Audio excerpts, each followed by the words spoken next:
سنت، ٹھیک ہے۔ گو کہ قرآن کریم میں نازل ہونے والے احکام اصولی اور بنیادی نوعیت کے ہوتے ہیں، عموماً ان کی تفصیلات، اوقات اور ادائیگی کے طریق پر قرآن کریم میں بحث نہیں ہوتی۔ ان تمام چیزوں کی تفصیلات ہمیں سنت سے ملتی ہیں۔ مثلاً قرآن کریم نے حکم دیا کہ نماز قائم کرو، اور پھر یہ بھی بتا دیا کہ نماز کے مخصوص اوقات ہیں۔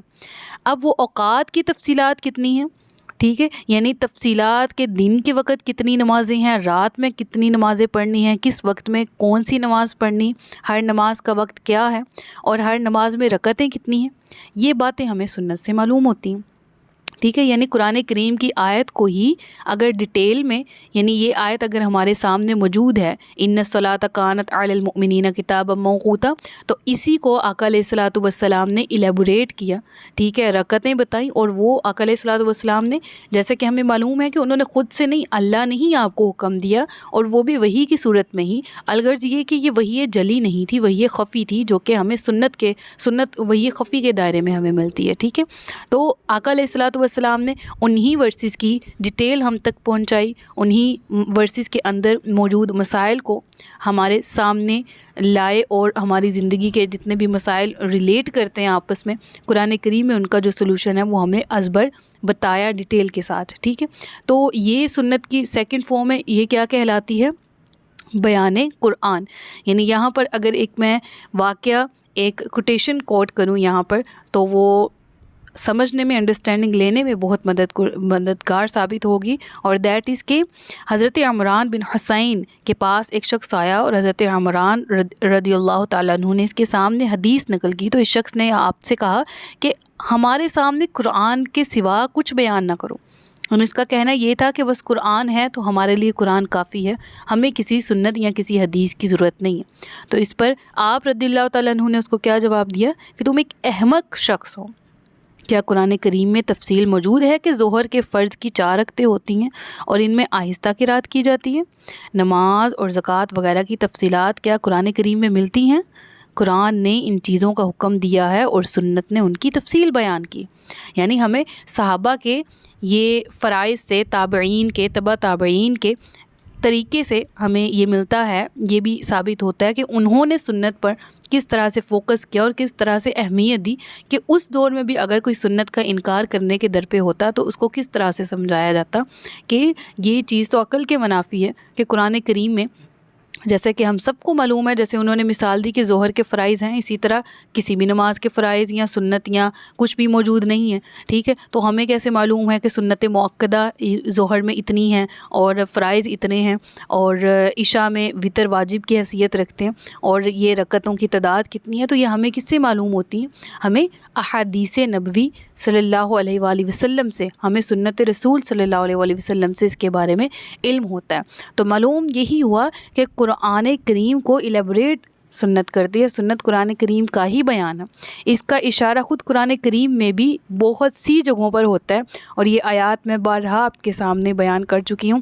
وَأَنزَلْنَا إِلَيْكَ الذِّكْرَ لِتُبَيِّنَ لِلنَّاسِ، نبی پاک صلی اللہ علیہ وآلہ وسلم تک قرآن نازل ہوا کس پرپس کے لیے؟ تاکہ آپ صلی اللہ علیہ وآلہ وسلم لوگوں کے لیے اس کو کھول کھول کر بیان کر دیں۔ اسی طرح ایک اور مقام پر ارشاد ہوا ثُمَّ إِنَّ عَلَيْنَا بَيَانَ، اس کا کیا مطلب؟ پھر ہمارے ہی ذمہ ہے اس کا بیان۔ یعنی معلوم یہ ہوا کہ قرآن تو لازم و ملزوم ہے، راہ ہدایت ہے، لیکن اس کو سمجھنے کے لیے بیان کی بھی ضرورت ہے، اور وہ بیان رسول اللہ صلی اللہ علیہ وآلہ وسلم کا ہے، ٹھیک ہے۔ اور فرائض نبوت کا ذکر کرتے ہوئے اللہ تبارک و تعالیٰ ارشاد فرماتے سورہ آل عمران میں کہ یتلو علیہم آیاتہ ویزکیہم ویعلمہم الکتاب والحکمہ، کہ رسولوں کا کام کیا ہے؟ کہ لوگوں پر اللہ کے کلام کی تلاوت کریں، ان کے اخلاق کو پاکیزہ بنائیں، اور انہیں کتاب اور حکمت کی تعلیم دیں۔ اب یہاں تک تو 2 پوائنٹس کلیئر ہو گئے ہیں، ٹھیک ہے۔ اب پوائنٹ نمبر 3 جو کہ زیادہ توجہ طلب ہے، ٹھیک ہے، اس کو بہت توجہ سے سننا ہے، کہ پوائنٹ نمبر 3 اسی کے لیے بیسیکلی مجھے یہ لیکچر کو ریوائز کروانا پڑا ہے پیچھے سے، اور اس کے بعد اس کو مزید ایلیبوریٹ کرنے کی میں نے کوشش کی ہے آسان کر کے۔ تو مین فوکس آپ نے اس پوائنٹ نمبر 3 پہ کرنا ہے کہ قرآن کی اس چیز کے ایجاب یا تحریم کے بارے میں قرآن خود خاموش رہا، مگر سنت میں اسے واجب یا حرام کا درجہ قرار دیا گیا۔ یہ کیسے پاسبل ہے؟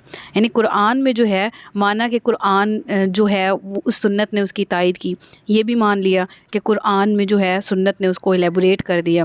اب یہ چیز کہ جو چیز قرآن میں نہیں ہے وہ سنت میں آ گئی، وہ کیسے ہم مان لیں؟ ٹھیک ہے، یہ دور حاضر کا فتنہ جو ہے نا وہ یہ سوال کھڑا کرتا ہے. تو ہم اسی کا جواب بھی تلاش کریں گے، اور انشاءاللہ علم نافع کی نیت سے ہم اس کو سیکھنے بھی کوشش کرتے ہیں، سیکھنے کی بھی. تو اس کو دیکھ لیتے ہیں کہ قول رسول صلی اللہ علیہ وآلہ وسلم کس قدر اہمیت کا حامل ہے دین کو نافذ کرنے کے لیے بھی، اور قرآن کریم کی آیات کے ساتھ ریلیٹ ان کو کس طرح سے کیا جا سکتا ہے. دیکھیے کہ قرآن کریم میں اگر نبی پاک صلی اللہ علیہ وآلہ وسلم کی احادیث کو سامنے رکھتے ہوئے دیکھیں تو ہمیں معلوم ہوتا ہے قرآن کریم کی ورسز سے کہ ہم پر کون کون سے جانور جو ہیں وہ حرام ہیں. سور کا گوشت ہے، ٹھیک ہے، بہتا ہوا خون ہے. اس کے علاوہ ہم نے پڑھا کہ مردار حرام ہیں، ٹھیک ہے. تو اب نبی پاک صلی اللہ علیہ وآلہ وسلم کی حدیث بھی ہے کہ ہمارے لیے 2 مردار اور 2 قسم کے خون جائز ہیں. یعنی کہ قرآن کریم میں مردار حرام ہے اور یہ معلوم ہے، لیکن جو استثناء ہے وہ ہمارے سامنے حدیث کی فارم میں آ گیا کہ ہاں اجازت ہے 2 قسم کے مردار اور 2 قسم کے خون ہمارے لیے وہ کھانا کیا ہے کہ جائز ہے. اب ان کی تفصیلات کیا ہیں کہ دیکھیں سورہ مائدہ کی آیت ہے، آیت نمبر 3، اس میں اگر آپ ڈیٹیل سے پڑھیں گے نا، حرمت علیکم المیتۃ والدم، قرآن کریم کی واضح آیت میں موجود ہے، ٹھیک ہے، واضح طریقے سے موجود ہے کہ تمہارے اوپر مردار اور خون حرام ہے. حدیث بتا رہی ہے کہ 2 قسم کے مردار اور 2 قسم کے خون جائز ہیں. تو وہ کون ہے؟ یعنی مردار سے مراد مچھلی ہے، اور مچھلی اوبویسلی دریا سے اگر نکال لی، اور اول تو وہ فصلی بے ہوش ہوتی ہے نا جب پانی سے نکالا جائے، اور اس کے بعد اگر وہ ڈیڈ بھی ہو جاتی ہے تو وہ کیا ہے؟ وہ جائز ہے، اس کو کھانا جائز ہے، وہ حلال ہے. اور قرآن کریم میں کیا ہے کہ مردار ہے ہی حرام، مردار جانور جیسے ہی مرا وہ حرام ہے. تو ہمیں معلوم ہو گیا کہ استثناء کیا ہے، اس میں سے مچھلی ہے. اور ٹڈی، یہ اس سے مراد وہ نہیں ہے جو آج کل ہمارے گھروں میں ہوتی ہیں، اس سے مراد یہ بھی حلال جانور ہی ہے. اور فقہا کا کہنا ہے کہ یہ پہلے دور میں ایک جانور ہوتا جو فصلوں میں پایا جاتا تھا. تو میں نے کوئی ایز سچ اس کو دیکھا نہیں ہے اصل میں حقیقت میں، لیکن سننے میں آتا ہے کہ اس طرح کا کوئی جانور پایا جاتا تھا. آج کے دور میں بھی گاؤں دیہاتوں میں ایسا ہوتا ہے، لیکن ہمارے گھروں میں بھی ایک چھوٹا سا جانور ہوتا ہے انسیکٹ، اس کو بھی ٹڈی بولا جاتا ہے. وہ آپ نے نہیں لینا، ٹھیک ہے، سوچنا ایسا نہیں ہے، کیونکہ میں نے پہلی دفعہ پڑھا تھا مجھے یہی لگا تھا، اور میں ایک دم حیران شوق رہ گئی تھی کہ اف یہ کیسے ہو سکتا ہے. لیکن آفٹر دیٹ جب میں نے مطلب خود پڑھا تھا تو مجھے یہ لگا، پھر میں نے اپنے اساتذہ سے رجوع کیا تو انہوں نے مجھے پھر ایلیبوریٹ کیا، ٹھیک ہے. تو اچھا، بہرحال واپس آتے ٹاپک کی طرف. اور 2 قسم کے خون یعنی کلیجہ، ٹھیک ہے، جانور کا، اوبویسلی وہ بھی خون کا ہی بنا ہوتا ہے، ٹھیک ہے، وہ بھی خون کا ہی حصہ ہوتا ہے. اور تلی، اس پر فقہا کا اختلاف ہے، لیکن بہرحال حدیث ہمیں جو ملتی ہے وہ میں جو آپ کو بیان کرنا چاہ رہی ہوں وہ یہ کہ قرآن کریم کی آیت میں کیا موجود ہے، اور حدیث ہمیں کیا ملتی ہے اس پہ کہ جو کلیجی ہے وہ جانور کی اور تلی جو ہے وہ جائز ہے، ان کو کھایا جا سکتا ہے. تو ایک تو صورت یہ ہو گئی نا کہ قرآن کریم میں جو چیز بیان ہوئی اس سے جو مستثنیٰ ہیں رب العالمین کے محبوب نے اللہ کے حکم سے ہی وہ حدیث کے ذریعے ہم تک پہنچا دی، سنت کے ذریعے ہمیں بتا دیا، ٹھیک ہے. ایک اور ٹائپ بھی ہے، وہ کیا ہے؟ دوسری صورت یہ ہو سکتی ہے کہ آپ صلی اللہ علیہ وسلم قرآن کریم میں موجود کسی حکم کی مدت بیان فرمائیں. مثلا آپ کا فرمان ہے، مثلا آپ صلی اللہ علیہ وسلم کے فرمان کے مطابق لا وصیت لوارث، یعنی کہ وارث کے لیے کوئی وصیت نہیں ہے، لیکن قرآن کریم میں حکم ہے کہ ان ترک خیرا الوصیۃ للوالدین والاقربین، یعنی اگر مال چھوڑا جانے والا ہو تو ماں باپ اور رشتہ داروں کے لیے وصیت کرے.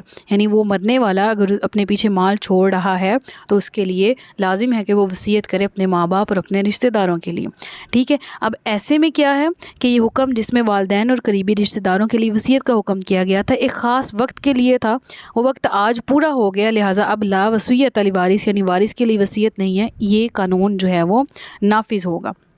میں آپ کو آسان الفاظ میں بتا دیتی ہوں کہ یہ آیت جو ہے نا، یہ جب وہ جائیداد کی تقسیم کا، وراثت کی تقسیم کی آیات ابھی نازل نہیں نہ ہوئی تھی، اس سے پہلے کی آیت ہے، ٹھیک ہے. یعنی پہلا حکم یہ تھا کہ مرنے والا وصیت کرے اور اپنی جائیداد کو تقسیم کرے، ٹھیک ہے. اس کے بعد سورہ نساء میں جو جائیداد کی تقسیم کے جو مرتبے بیان ہوئے نا، اس شخص کو اتنا حصہ یعنی مال وراثت کے حصے مقرر کر دیے گئے، تو یہ آیت منسوخ ہو گئی، ٹھیک ہے. تو جب تک یہ آیت منسوخ نہیں تھی اس کا امپلیمنٹیشن تھا، سمجھ آ رہی ہے؟ اور اب رسول پاک صلی اللہ علیہ وآلہ وسلم کی یہ حدیث کہ لا وصیت لوارث یہ امپلیمنٹ ہوتی ہے، کیونکہ اب جائیداد کے حصے مقرر ہیں، لہٰذا وارث کے لیے وصیت والا حکم جو ہے وہ آیت والا منسوخ ہو گیا۔ سمجھ آ رہی ہے نا؟ تو یہ چیزیں ہم سمجھ رہے ہیں اس لیکچر کے ذریعے، اور امید ہے کہ ان 2 مثالوں کے ذریعے آپ کو پوائنٹ نمبر 3 کی صحیح سے سمجھ آ گئی ہوگی۔ ابھی بھی اگر آپ کو کوئی کنفیوژن ہے، کوئی سوال ہے، کوئی ٹاپک ہے جس کو آپ کور کروانا چاہتے ہیں تو آپ کمنٹ سیکشن میں لکھ دیجئے، انشاءاللہ اس کو کور کرنے کی بھرپور کوشش کریں گے۔ اپنا بہت سا خیال رکھیے گا، مجھے دعاؤں میں یاد رکھیے گا۔ تاجدار ختم نبوت زندہ باد، پاکستان ہمیشہ زندہ باد۔ السلام علیکم ورحمۃ اللہ وبرکاتہ۔